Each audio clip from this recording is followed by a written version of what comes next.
Imagine you have a jumbled list of numbers, and your task is to rearrange them so that all the even numbers come first, followed by all the odd numbers. Today's challenge is exactly that. Take a moment. What would you do? Alright, let's break down the problem. Sort array by parity. You are given a list or an array of whole numbers. Your goal is to return a new version of that same array where every single even number appears before every single odd number. The order of the even numbers among themselves doesn't matter, and the order of the odd numbers among themselves also doesn't matter. The only rule is that all evens must be on the left side, and all odds must be on the right side. Let's look at an example. If our input array is the numbers 3, 1, 2, and 4, our output could be 2, 4, 3, 1. Notice how 2 and 4 are even and they come first. 3 and 1 are odd and they come second. Another valid output would be 4, 2, 1, 3. Again, evens first, then odds. What makes this problem interesting is that we're not just sorting numbers from smallest to largest, but by a specific property, whether they are even or odd. If the array could be very large, say containing 100,000 numbers, we need a way to do this efficiently. The constraints tell us the array will have at least one number, and at most 10,000 numbers. Each number itself will be between 0 and 1,000. These constraints mean we can't just create a brand new array for every number, as that would use too much memory.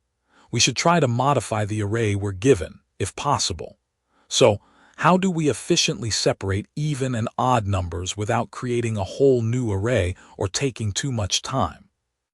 The most straightforward, or brute force, way to solve this problem is to simply sort the entire array based on whether a number is even or odd. Think about it like this. If you have a pile of mixed items and you want to separate them, one way is to just throw them all into a sorting machine that knows how to put all the even-like items before all the odd-like items. Many programming languages have a built-in sorting function that you can customize. You could tell this function, hey, when you compare two numbers, prioritize the one that's even over the one that's odd. So, if you're comparing 3 and 2, you'd say 2 comes before 3 because 2 is even and 3 is odd. If you're comparing two even numbers, say 2 and 4, their relative order doesn't matter for this problem, so the sorting function can place them however it likes.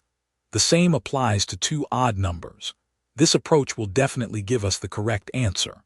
All the even numbers will end up grouped together at the beginning of the array, and all the odd numbers will be at the end. However, general-purpose sorting algorithms, while very powerful, aren't always the most efficient for specific tasks like this. They typically take a certain amount of time that grows proportionally to the number of items multiplied by the logarithm of the number of items. We call this n log n time complexity. For an array of 10,000 numbers, this means a lot of comparisons and swaps. While this uses very little extra memory, just a constant amount, it might do more work than strictly necessary because it's designed to handle any kind of sorting, not just our specific even-odd separation. It's like using a giant industrial sorting machine when all you need is a simple sieve. The key insight to optimize this problem is that we can separate evens and odds by simply swapping numbers that are in the wrong place without fully sorting the entire array. Instead of comparing every number to every other number, we can use a technique called two pointers. Imagine you have your list of numbers and you place one pointer, let's call it left, at the very beginning of the list, pointing at the first number. You place another pointer, let's call it right, at the very end of the list, pointing at the last number. Now, the goal is to move all even numbers to the left side of the array and all odd numbers to the right side. We'll start a loop that continues as long as our left pointer is to the left of our right pointer. Inside this loop, we have two smaller loops.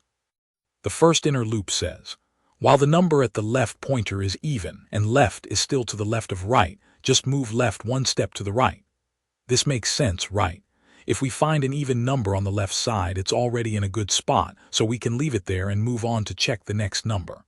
The second inner loop says, while the number at the right pointer is odd and left is still to the left of right, just move right one step to the left. Similarly, if we find an odd number on the right side, it's also in a good spot, so we can leave it and move on. What happens when these loops stop? It means either our left pointer has crossed or met our right pointer, or we've found a number that's out of place.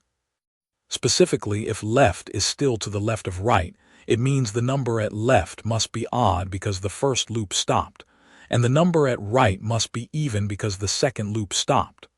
These two numbers are exactly where they shouldn't be. An odd number is on the left and an even number is on the right.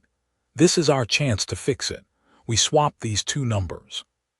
We temporarily store the number at left, then put the number from right into left spot, and finally put the stored number into right spot. After the swap, we move both left one step to the right and right one step to the left, because those two positions now contain correctly placed numbers. This process continues until left and right pointers cross or meet, at which point all even numbers will be on the left and all odd numbers on the right. This approach is much more efficient because we only do a single pass through the array, making it proportional to the number of items, or n, time complexity. Let's trace this optimal algorithm with our example array, 3, 1, 2, 4. Initially, our array is 3, 1, 2, 4. We declare our left pointer to be at index 0, so left equals 0. We declare our right pointer to be at the last index, which is 3, so right equals 3. Our main loop starts because left 0 is less than right 3. First, we check the number at left, which is 3. Is 3 an even number? No, 3 is odd. So the first inner loop, which checks for even numbers at left, does not run. Next, we check the number at right, which is 4. Is 4 an odd number? No, 4 is even. So the second inner loop, which checks for odd numbers at right, does not run. At this point, left is 0 and right is 3. Since left is still less than right, we proceed to swap the numbers. We take the number at left, which is 3, and store it temporarily. Then we take the number at right, which is 4, and put it into left's position. Our array is now 4, 1, 2, 4. Then we put the temporarily stored number 3 into right's position. Our array is now 4, 1, 2, 3. After the swap, we increment left to 1, so left equals 1. We decrement right to 2, so right equals 2. The main loop continues because left 1 is less than right 2. We check the number at left, which is 1. Is 1 an even number? No, 1 is odd, so the first inner loop does not run. We check the number at right, which is 2. Is 2 an odd number? No, 2 is even. So the second inner loop does not run. At this point, left is 1 and right is 2. Since left is still less than right, we swap. We take the number at left, which is 1, and store it temporarily. Then we take the number at right, which is 2, and put it into left's position. Our array is now 4, 2, 2, 3. Then we put the temporarily stored number 1 into right's position. Our array is now 4, 2, 1, 3. After the swap, we increment left to 2, so left equals 2. We decrement right to 1, so right equals 1. The main loop condition is now left 2 is less than right 1. This condition is false, so the loop terminates. The algorithm finishes. And there's our final result. The array is 4, 2, 1, 3. All the even numbers 4 and 2 are correctly placed before all the odd numbers 1 and 3. This is a valid output according to our problem statement. You'll spot this two pointers pattern whenever you need to rearrange elements in an array based on a condition, especially when you need to group items at opposite ends, like all true values to one side and false to the other, or positive numbers before negative numbers. It's also very useful for problems where you need to find a pair of elements that satisfy a condition by moving inwards from both ends of a sorted array. This optimal solution has a time complexity of O of n, meaning it scales linearly with the size of the input array. Its space complexity is O of 1, as it uses only a constant amount of extra memory. Mastering the two pointers pattern opens up a lot of possibilities. Try solving similar array problems using this technique. If you found this helpful, make sure to like and subscribe for more DSA breakdowns.